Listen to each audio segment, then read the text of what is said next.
कोई मतलब मजदूर मर जाए, भूखा मर जाए, कभी आपने टीवी पे देखा? कभी आपने इनके एंकरों को बेरोजगारी के बारे में बोलते हुए देखा? महंगाई के बारे में, किसानों के बारे में? ना। क्योंकि ये अच्छा, इनकी गलती नहीं है जो बेचारे यहां खड़े हैं, इनकी गलती नहीं है क्योंकि इनका कंट्रोलर ऊपर है। ये बेचारे सैलरी लेते हैं, इनको भी मतलब घर चलाना है, तो इनकी गलती नहीं है। हां,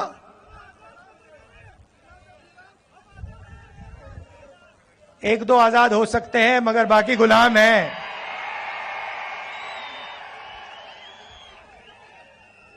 आजकल के हिंदुस्तान में पता नहीं लगता कौन सा मीडिया वाला आजाद है, कौन सा गुलाम है। तो ये आपकी बात तो कभी करते नहीं है। तो मैंने एक बात चेक की, मैंने कहा देखो देखते हैं।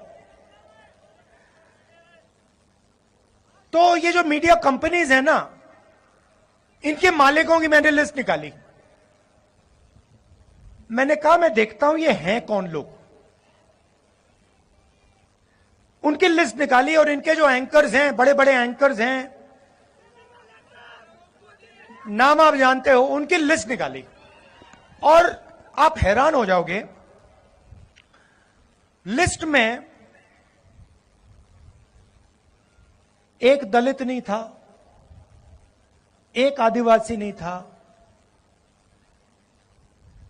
एक ओबीसी नहीं था, एक गरीब जनरल कास्ट का नहीं था। ये आपके हैं ही नहीं।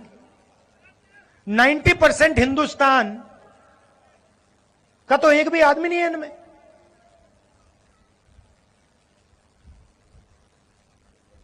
पिछड़े वर्ग के कितने लोग हैं हिंदुस्तान में? चुप हो गए सब। अच्छा, हिंदुस्तान में दलित कितने? 15%।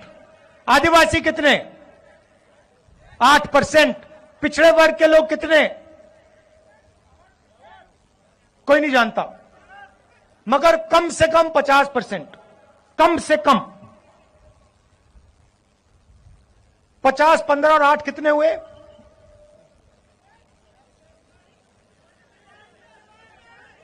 73। उसमें 15% माइनॉरिटी जोड़ दीजिए और 5% गरीब जनरल कास्ट जोड़ दीजिए, कितने हुए? 90 प्लस हो गए। 90% आबादी में से एक आदमी नहीं मिलेगा आपको मीडिया में। एक नहीं है, ये आपके हैं ही नहीं।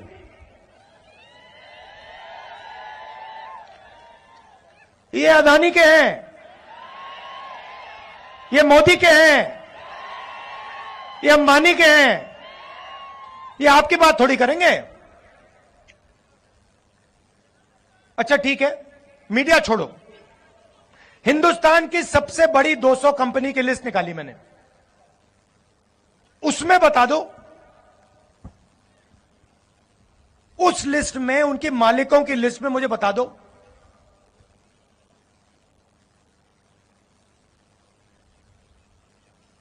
मराठा कितने, धनगर कितने, खटीक कितने, यादव कितने, बता दो।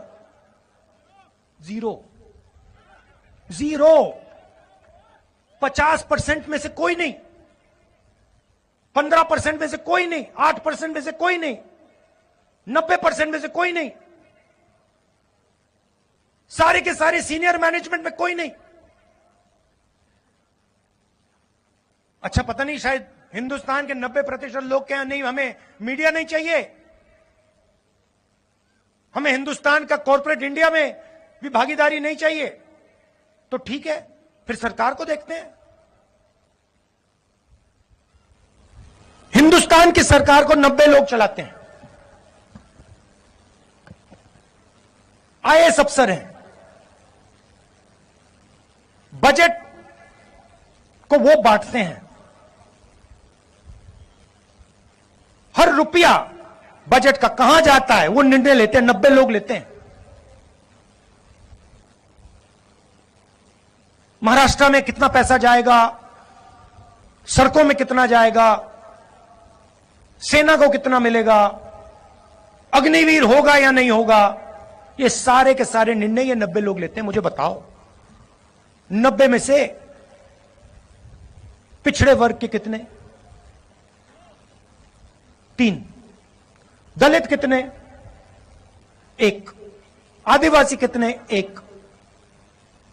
और अगर आप बात समझना चाहते हो तो अगर हिंदुस्तान की सरकार बजट में 100 रुपए खर्च करती है तो ओबीसी, दलित, आदिवासी अफसर 6 रुपए 10 पैसे का निर्णय लेते हैं। आपकी आबादी 90%, आपकी भागीदारी 100 में से 6 रुपए 10 पैसा। और फिर नरेंद्र मोदी 24 घंटे घूमता रहता है, कहता है कि मैं ओबीसी हूं।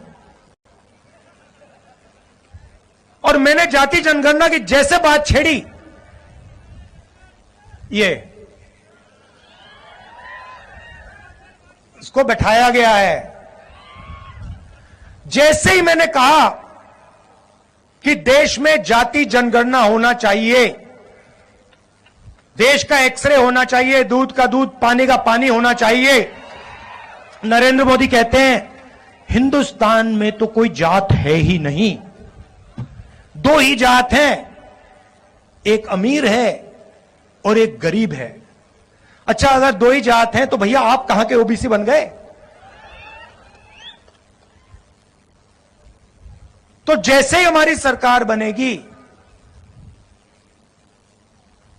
जाति जनगणना हम पूरे देश में करवा देंगे।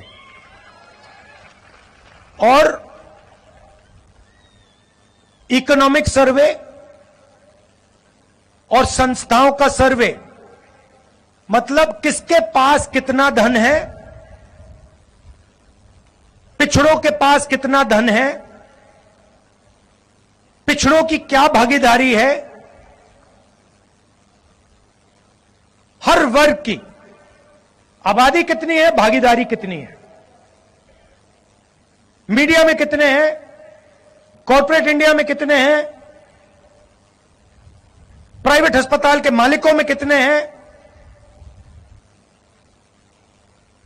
यह काम हम करेंगे।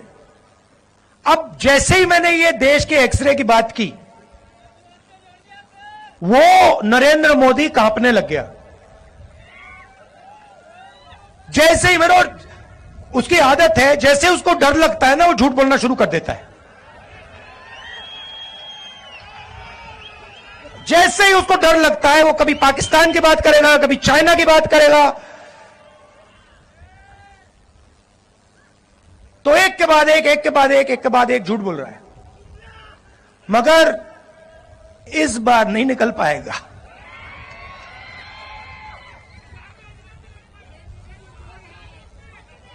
पता नहीं आपने सुना नहीं सुना, वो एक योजना लाए, इलेक्टोरल बॉन्ड्स वाली, सुनिए आपने? उसमें क्या किया, सबसे पहले कहते हैं कि इलेक्टोरल बॉन्ड से हिंदुस्तान में जो भ्रष्टाचार है वो खत्म होगा। और फिर क्या किया, कहते हैं कि जो भी पैसा देना चाहता है किसी भी राजनीतिक पार्टी को, बिना नाम दिखाए पैसा दे सकता है। सुप्रीम कोर्ट ने कहा भैया ये तो कानूनी नहीं है, इसको रद्द करो। और सुप्रीम कोर्ट ने उनकी स्कीम को रद्द कर दिया। उसके बाद नरेंद्र मोदी और सरकार जिन लोगों ने उनको पैसा दिया उनके नाम नहीं रिलीज करना चाह रही। सुप्रीम कोर्ट ने कहा भैया जिन्होंने आपको पैसा दिया उनके नाम दो और कौन सी तारीख पे पैसा दिया वो बता दो। स्टेट बैंक पर दबाव डाला, वो ये इंफॉर्मेशन रिलीज ही नहीं कर रहे थे। फिर इंफॉर्मेशन रिलीज होती है, पता लगा एक दिन किसी कंपनी पे सीबीआई की रेड होती है, कुछ ही दिन बाद वही कंपनी बीजेपी को करोड़ों रुपए देती है, सीबीआई की इंक्वायरी खत्म हो जाती है। बड़ा कॉन्ट्रैक्ट दिया जाता है, हजारों करोड़ रुपए का कॉन्ट्रैक्ट दिया जाता है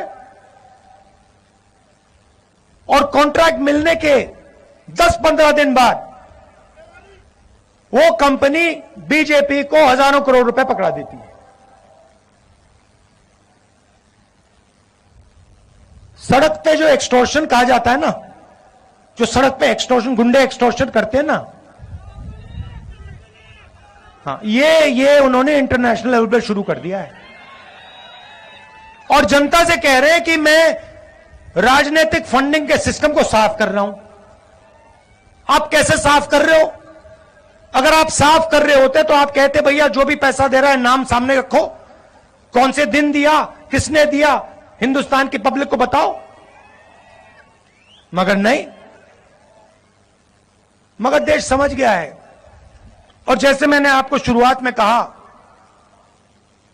लड़ाई संविधान को बचाने की है और अगर नरेंद्र मोदी अरबपतियों को पैसा दे सकता है, उनका कर्जा माफ कर सकता है, तो कांग्रेस हिंदुस्तान की महिलाओं को, हिंदुस्तान के युवाओं को, हिंदुस्तान के किसानों को पैसा दे सकती है और देगी। आप सबका बहुत बहुत धन्यवाद।